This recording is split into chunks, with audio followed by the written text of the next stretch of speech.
I have always known that I wanted to be an entertainer.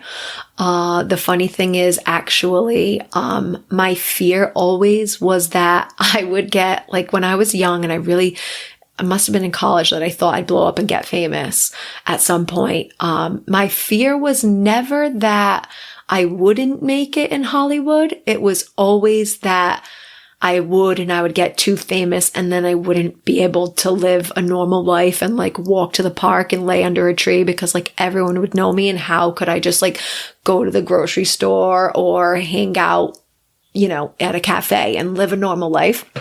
And my brother would always laugh at me because he's like, girl, you got a skewed sense of reality.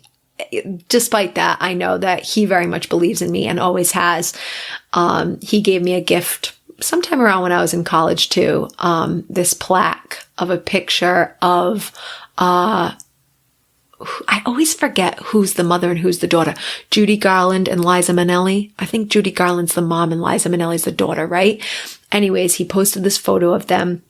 And it had a little blip about the night on stage where you watched sort of the passing of the torch from Judy Garland to Liza Minnelli, her daughter. And he basically just wrote to me one time and said to me, like, this is the passing of the torch. Like, girl, go and shine your light. You're a born star. You were meant to be. And so I'm finally trying to shine that light. Oftentimes I look back and I think, oh, I should have never gone to college. I should have just like moved straight out to California to try to become an actress. But I had a great time in college and I loved college and I don't regret it whatsoever. I did move to California after college. I had a lot of fun out there for a short period of time. And then I missed my family and friends and decided to come back to the East Coast.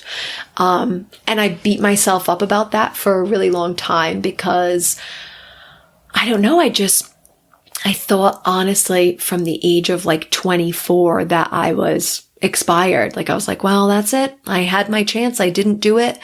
And I am just here to fucking fight that stigmatism. Like, fuck that shit. You could be anything at any goddamn age.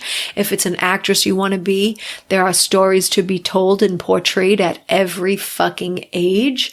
No matter what it is that you want to become, you can do it. And luckily for me, we're in an age where podcasting is a thing, YouTubing is a thing. You don't necessarily need to take the same route to fame. And not that fame is what it's all about, but storytelling and sharing your story and sharing your personality with people. There are so many ways to do that now. It doesn't have to be necessarily on a talk show or whatever. Though my aspiration, since 2004, when I graduated high school, went to college, and Facebook was created, my About Me section to this day has never been updated since 2004 when I wrote it. And the About Me on my Facebook says, I can't decide whether I'd rather be the next Conan O'Brien or a castmate of SNL. Stay tuned. Well, hopefully you're still fucking staying tuned, guys, because we're making it fucking happen. One of these days. Yeah, SNL is still a dream of mine. As you guys have heard, I do many different ridiculous voices and things, and I'm working on impressions, so, stay tuned. Who knows? We've got a few different things in the works here, people. But yeah, so I am finding my way as an entertainer and an artist and a creator. And I encourage you to do the same because you're fucking worth it. Period. Bitch.